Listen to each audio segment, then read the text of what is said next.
All right, so talk to me about, we were talking earlier today, I thought it'd be worth chatting while we are waiting here. Um, how has your ritual, like what, how's your day changed? What's new?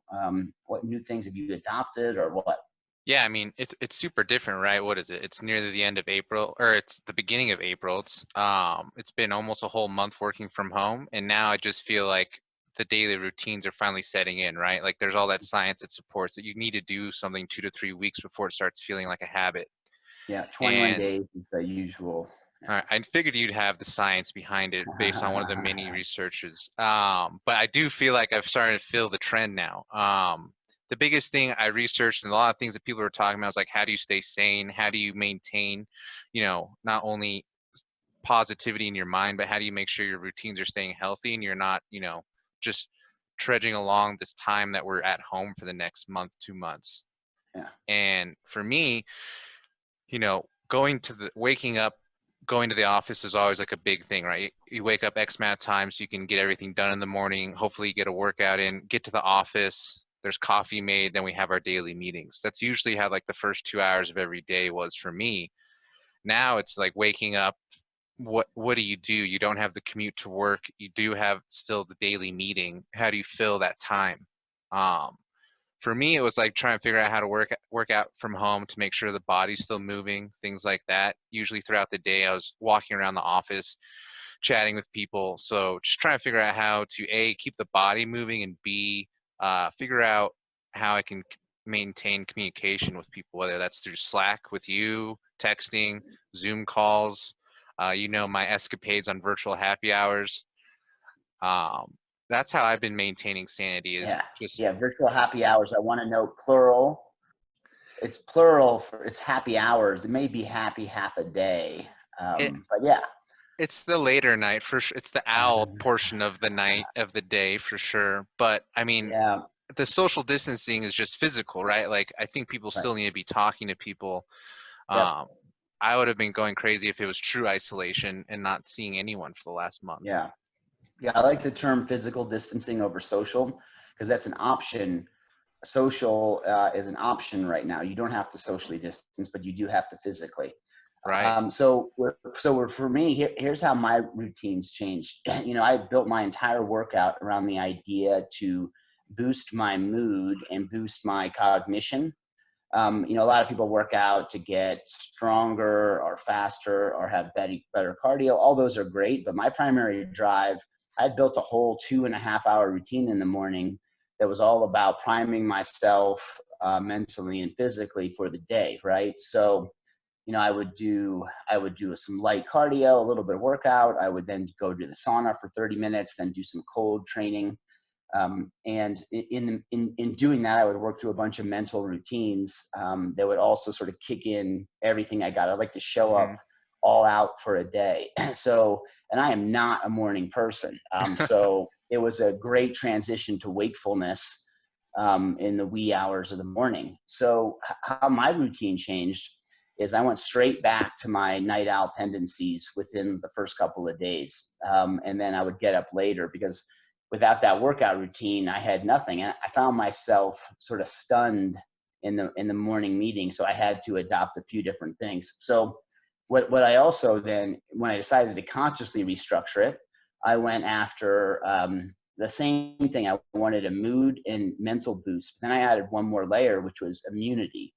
There are definite things that you can do to boost your immunity that are light physical activity, breathing things. So I wove all those in. And right now, specifically, I get up, I don't talk to anyone, including my children, until I have at least 2 cups of coffee in, and I play a little bit of a game on my iPad, just allowing myself to kick all the way in. But then before any interactions with humans, I will go for a walk and I try to get in the sun. When the sun hits your skin, it releases a bunch of good stuff, including vitamin D, which is most people are deficient in, and it is one of the key building blocks of a good immune system.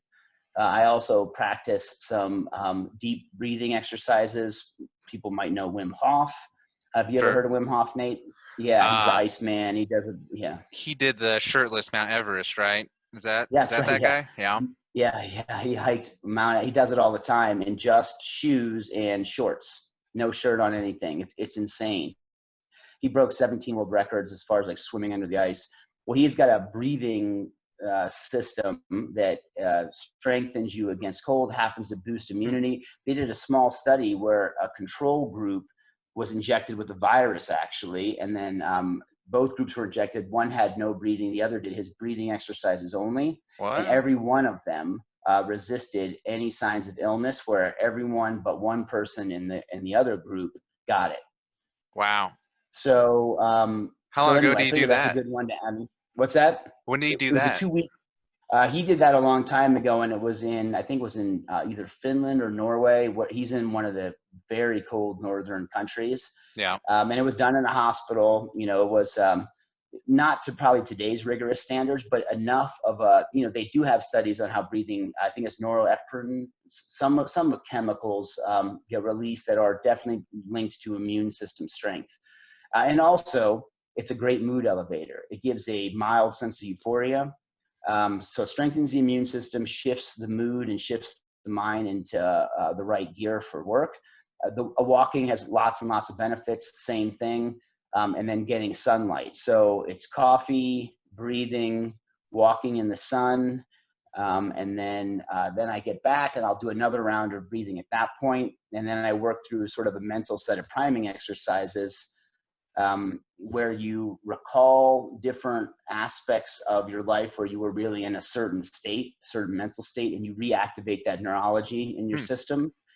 So it kickstarts you into, you know, whatever frame of mind you want. If you want to be loving and warm for your family, you activate that network. And if you want to be ass kicking and ready to take the day, you reconnect with those moments, and then that primes your nervous system and mind to be geared up for the day.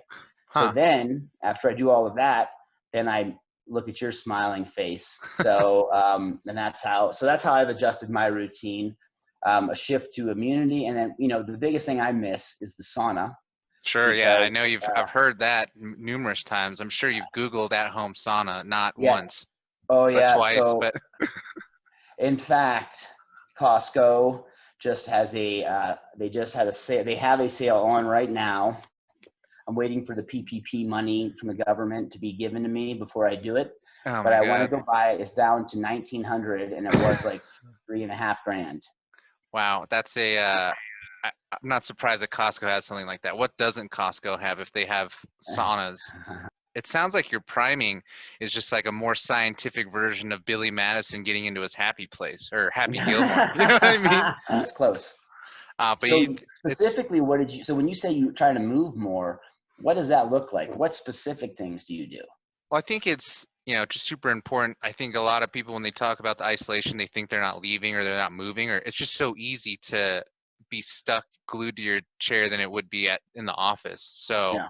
for me, I set a timer because I could get lost into deep thought. You know how that goes in terms Yep. of just like one idea cascades into another, then you're in a rabbit hole, then you realize you haven't eaten lunch.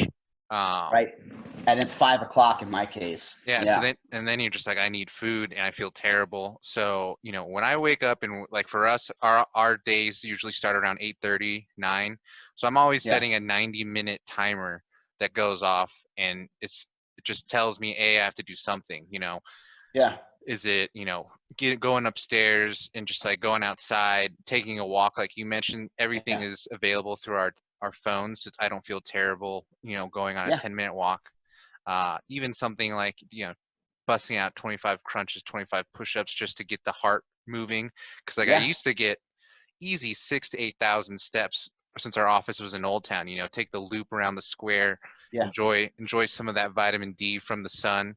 Now Yeah. it's not as obvious. I'm not walking to the Rio to get Right. lunch. I'm not walking to go get something for the office. It's like I'm in the basement. I gotta find Yeah. ways to proactively remind myself to move, and I So feel you like just set that's alarms, and then you just get up and do something, and it's walking, sometimes push-ups, others. Yeah. The thing I'm trying to incorporate in, I think the ideal break would be shorter activity more often. That's mm, tough for me though, because I'll get, as you like, same you said, I'll get so wrapped up. But anytime I have a 10-minute break, I have a little loop that I know. It is a little bit like The Walking Dead, though, because I have to, like, the only problem with my loop, even though it's perfect length, is I got to watch people with dogs. And I was checking my phone one time and I was accidentally drifting into these elderly people, did not know it. And they were scattering, trying to get out of my way. And I felt terrible. It's bad social Um, distancing, physical distancing, dog. yeah. And like I was on that phone and then, man, I created like a panic in my neighborhood because they couldn't move fast enough because I walk pretty fast. So I was like beelining accidentally straight at them. But that loop is perfect because I know I can do it in under 10 minutes. I get out in the sun. And then if I have more time, I can just branch off and do it. I like it to be, it should be effortless to figure out what your go-to activity is for me. Because if I have to sit there and figure out what I'm going to do, then like the opportunity isn't as great. I usually will be like, ah, fuck it. Right. So, yeah. And it seems like pretty obvious, right? Go on a walk, keep moving. But I've been Yeah. shocked to hear how many people are just like, yeah, I don't get up at all, or like I haven't Yep. really respected the time barriers or boundaries of working from Yeah. home. Because like the other aspect of it that I've read or that I feel is like just don't always be available, right? Like Yeah. people, the blurred lines between work and life are, you know, it's just so much more overlapping right now, and people Mm-hmm. have said they've had a hard time balancing that. Yep. Cool. All right. I got to jump off now, dog. That was pretty good. You should look at it and see if you can clip some of it. Yeah, I think it was good.